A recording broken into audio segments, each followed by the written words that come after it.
Hola a todos y bienvenidos a una nueva entrega de La Letra Sin Carreta. Nos encontramos hoy para hablar de un tema que ha intrigado, que ha interesado a la sociedad durante mucho tiempo, que es el tema de la unión de personas a través del matrimonio o por la simple convivencia. Estamos aquí en uno de los ritos religiosos que se celebra para formalizar esa unión de un hombre y una mujer. Es la forma más tradicional en la que usted contrae este vínculo, que se imagina este lugar lleno de personas, flores blancas, una marcha nupcial que se le hará larga o corta dependiendo del entusiasmo que usted tenga para contraer este vínculo.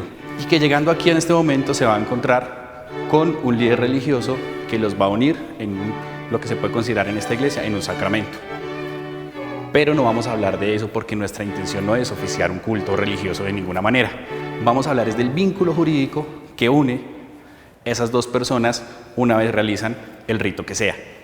El momento más importante entonces, legalmente hablando del matrimonio, no es cuando usted la mira a los ojos y le dice, sí, acepto, y el líder religioso le dice, yo los declaro marido y mujer. Ese no es el momento más importante. El momento más importante es cuando usted se acerca a este lugar en compañía de los testigos y de la persona con la que decide unirse y firman el acta de matrimonio, que es la que va a generar todos los efectos de los que vamos a hablar a continuación aquí en La Letra Sin Carreta.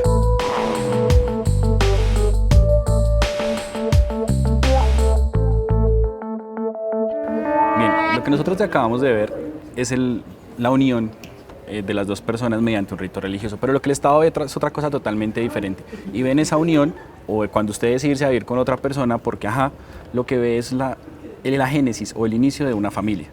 Entonces la forma de iniciar una familia puede ser de forma legal, aburrida, como es el matrimonio, con un montón de deberes y un montón de obligaciones, o la forma tranquila, que es, o más relajada, que es la que están usando ahora los jóvenes, que es la unión marital de hecho, que es simplemente irse a ir a ver qué pasa.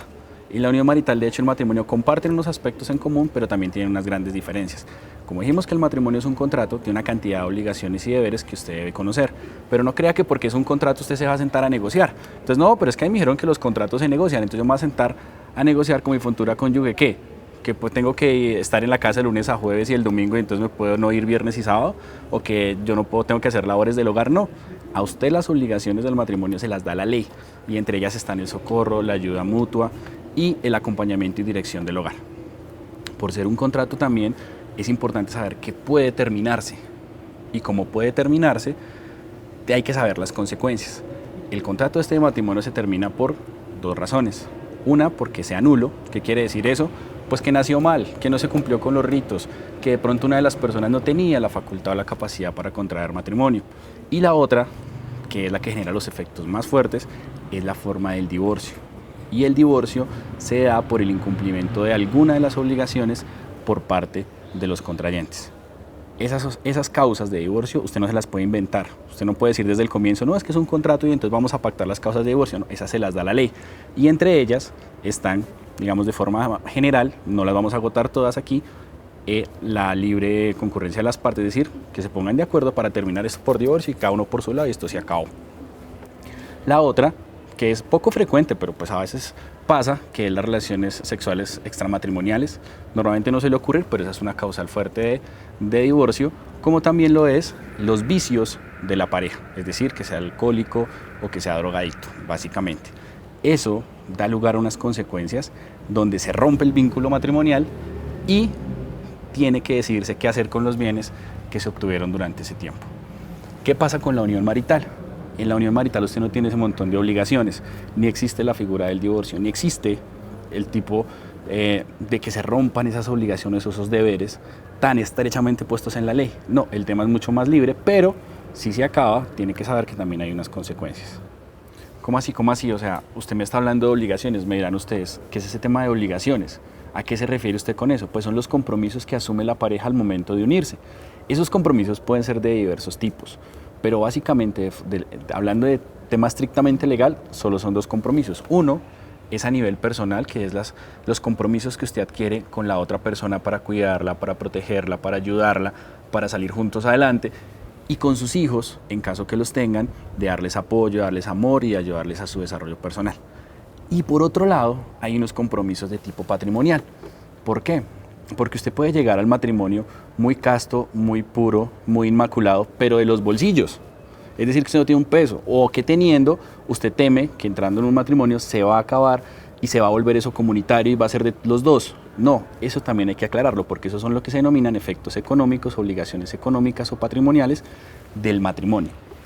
Pero antes de llegar allá, quiero aclarar que esto es lo estrictamente legal, porque si usted pertenece a una congregación religiosa, cualquiera que ésta sea, sus obligaciones de tipo moral con esa congregación o de tipo religioso van a ser otras y están fuera del alcance de lo que vamos a hablar. Que exista la posibilidad, como en el matrimonio católico, que inmediatamente usted celebre el rito o se celebre las formalidades del matrimonio allá, se lo registren de una vez, claro que se puede, pero ojo, esto no aplica para todas las religiones, ¿no? Usted tiene que revisar si su religión tiene ese convenio con el Estado. ¿Y dónde lo revisa? Pegue una ley, decreto 354 del 98. Ahí dice que congregaciones religiosas tienen convenio del Estado para que las uniones que ellos celebren a través de sus ministros pasen derecho al Estado y usted no tenga que hacer nada más. Pero todas estas obligaciones de las que estoy hablando no nacen legalmente si su congregación religiosa no está inscrita o no tiene este convenio. Por favor, chequéelo, porque en ese caso le toca ir a su congregación, hacer todo el rito y luego ir a una notaría o a un juzgado para celebrar el vínculo que genere las obligaciones de las que estamos hablando ahora. Entonces hablamos un poco y nos vamos a concentrar en el tema de las obligaciones de índole económico o patrimonial, que es como se denominan técnicamente, pero realmente es qué pasa con la plata, ¿sí? ¿Qué pasa con lo que yo tengo?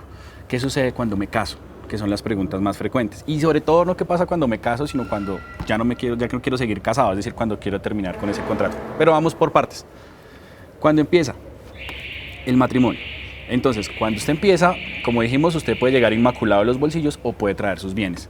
Si ese es el caso, esos bienes o eso que usted trae sigue siendo suyo. Si usted trae una casa, esa casa va a seguir siendo suya. Si usted trae un carro, ese carro va a seguir siendo suyo. Si usted trae ahorritos en el banco, eso va a seguir siendo suyo. Y no se va a volver de la sociedad conyugal por el hecho de que usted se case. No, señor. El tema del patrimonio, de los bienes o de las cosas que consigan, empiezan a contar desde el momento que se celebra ese contrato. No hablo de la celebración de la fiesta, hablo de la firma del contrato.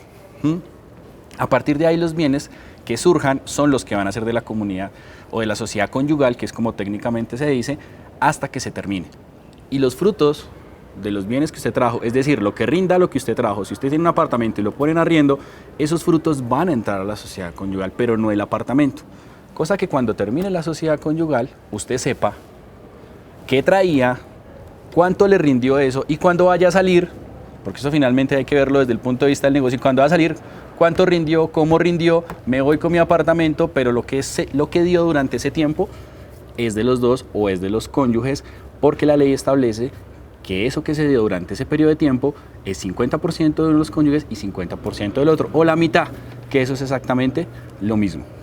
Otras cosas que entran para formar esta sociedad conyugal, ojo, matrimonio es el vínculo que nos une con las obligaciones personales y patrimoniales. Lo que se genera del dinero, la plática, es lo que se denomina sociedad conyugal. ¿Y qué entra en la sociedad conyugal? Los bienes que consigan los integrantes del matrimonio durante el desarrollo del matrimonio. Si compran casas conjuntamente, eso entra. Si consigue trabajo y le va un buen sueldo, esos sueldos y esas prestaciones entran. Las cesantías, sí señor, también entran. Si se ganó el baloto, adivine, también entra. Y eso, al terminar la relación, tiene que ir a un 50 y 50 porque la ley así lo determina, es mitad y mitad. Y entonces, ¿cuándo se acaba la relación? Ya lo dijimos antes, por divorcio. Y el divorcio es únicamente por las causales que están allí. Sin embargo, si usted fue de los que dio lugar a que se diera la causal de divorcio, por ejemplo, que accidentalmente usted tuvo relaciones sexuales extramatrimoniales y la persona que sufrió ese engaño es la que puede solicitar el divorcio y no va a tener solamente la mitad y mitad, sino que también puede reclamar algo que se llama alimentos por no haber sido esa persona la que dio lugar a la causal, sino usted. Entonces, de eso también usted tendría que dar una plática adicional por haber entrado en esa causal. Pregúnteme entonces qué pasa con la unión marital de hecho. Exactamente lo mismo. Lo que pasa es que en la unión marital de hecho no hablamos de divorcio, no hablamos de sociedad conyugal, se habla de sociedad patrimonial. Es decir, la plática que consiguieron los que decidieron unirse para convivir de manera pacífica y con vocación de permanencia. Entonces, en la unión marital no hay divorcio, simplemente las personas se separan, pero el régimen de bienes es exactamente el mismo desde que empezó la sociedad hasta que la persona decidió irse o decidieron separarse. Bien, ya hicimos una primera parte hablando de este momento o de estas obligaciones surgidas en los temas personales y ya hicimos una segunda hablando de los temas económicos. Ahora, ¿cómo cerramos ese capítulo? Pues efectivamente el divorcio se da en el matrimonio, porque lo correcto de decir de un matrimonio cuando es ante juez o ante notario es divorcio, pero cuando es ante una autoridad religiosa se llama cesación de efectos civiles del matrimonio religioso. Entonces, ¿cómo termina eso? Pues ante un notario o ante un juez. Así como empezó ante notario juez, termina ante notario juez. Y ya la relación con su congregación religiosa, pues dependerá de los cánones de cada una. Y en el otro caso, de la unión marital, ¿cómo empezó? Pues él llegando con su cajita a su casa, diciéndole, mi amor, vengo a vivir contigo. Pues así también termina, cuando él coge sus cosas en su caja y se va y dice, ya no quiero volverte a ver. Así terminan las relaciones, pero ojo, cuando usted termina la relación en matrimonio mediante estas figuras de notario o juez, usted de una vez debe liquidar la sociedad, es decir, cruzar cuentas y llenarse los bolsillos si le queda alguito y se va. En el caso de la unión marital usted se va y cree que eso no hay que hacerlo, pero ojo, eso hay que hacerlo. Y ahora parte de las preguntas que vamos a contestar ahora, que ustedes nos hicieron llegar a través de nuestro Twitter, a través de nuestro Facebook y a través de nuestro canal de YouTube. Pero recuerden, como esto es la letra sin carreta, el fundamento legal lo pueden encontrar en las siguientes disposiciones. Artículo 42 de la Constitución Política, Ley 54 del 90, Decreto 2668 del 98, artículos del Código Civil que hay un montón, pero vamos a mencionar algunos, el 113, el 114, el 1771 al 1781 y 1830. Son uno de los múltiples artículos que hablan de todo este carretazo que estamos echando acá. También hay sentencias de la Corte Constitucional donde hace un resumen normativo que si usted quiere buscar o si usted se quiere documentar son la sentencia C-727 del 2015 y la sentencia T-667 del 2012. Primera pregunta que nos hacen, ¿qué son las capitulaciones? Y es una excelente pregunta porque muchas personas hablan de capitulaciones pero pocos saben realmente cuál es el contenido de las capitulaciones. Pues resulta que nosotros dijimos que usted llegaba con bienes, o es decir, con dinero, con cosas, y que eso no entraba, pero que los frutos que dieran esas cosas sí entraban en la sociedad. Resulta que hay como una especie de peaje que son las capitulaciones, y entonces usted en ese peaje dice, espera un momentico, es que yo traigo más plática que usted, es que yo traigo más cosas que usted, hagamos que esto que me rinde a mí, esta plática o estas cosas, no entre, o hagamos que lo que yo consiga producto de vender estas cosas o porque me agregó valor no entre. Entonces ustedes se sientan y este es un acto previo al matrimonio, tiene que ser previo, no puede ser ni concomitante, es decir, al mismo tiempo, ni puede ser después, tiene que ser antes y ahí sí se pueden sentar a negociar eso. Ahí sí yo me puedo sentar a decir, mira, yo la verdad es que tengo este edificio en el 85 y pues tú no tienes como muchas cosas, estás endeudada en la universidad, entonces más bien como que yo voy a proteger mi edificio.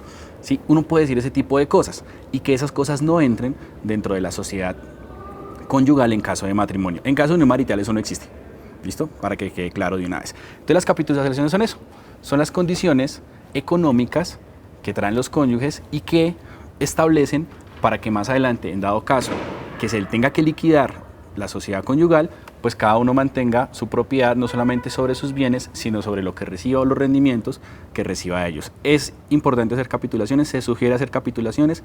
La respuesta es sí, desde luego. Bien, siguiente pregunta. ¿Qué pasa entonces con la sociedad patrimonial en la unión marital de hecho?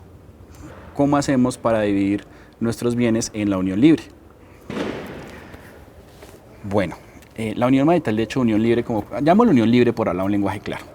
En la unión libre, usted no tiene ni capitulaciones, ni contrato, ni todo este carretazo. Usted va, vive, le fue bien, se quedó, le fue mal, se fue. Pero a partir de que usted se va, tiene que tener en cuenta que también deja atrás un patrimonio, no solamente a su pareja, y deja una platica. ¿Cómo la reclamamos? Hay que primero decir que existe la unión marital de hecho. Si usted no dice que existe la unión marital de hecho, no se crea sociedad patrimonial. Me perdí, ¿cómo así? Pues es que la unión marital de hecho es cuando usted se une con otra persona para crear vida conjunta con vocación de permanencia, es decir, que van a estar mucho tiempo. Y por otro lado, dentro de esa misma figura, como una pequeña especie, está la sociedad patrimonial, que es la que se forma con los bienes que los dos consiguen o que traían de antes. Entonces, para poder reclamar la parte de los bienes que le corresponde, tiene necesariamente que decir que existió la unión marital. ¿Y cómo lo hace? Vaya a un centro de conciliación, vaya a una notaría o vaya a un juzgado. Si usted no hace eso, durante el año siguiente a que usted se fue y se terminó la unión marital, usted ya no puede reclamar nada de esos bienes. Sí, efectivamente, usted ya no puede reclamar nada de esos bienes. Entonces, usted podrá decir que la unión marital existe.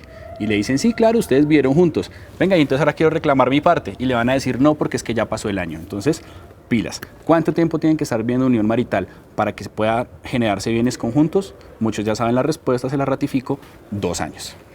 Bien, otra pregunta que nos hacen es, ¿cuando muere mi cónyuge yo heredo absolutamente todo?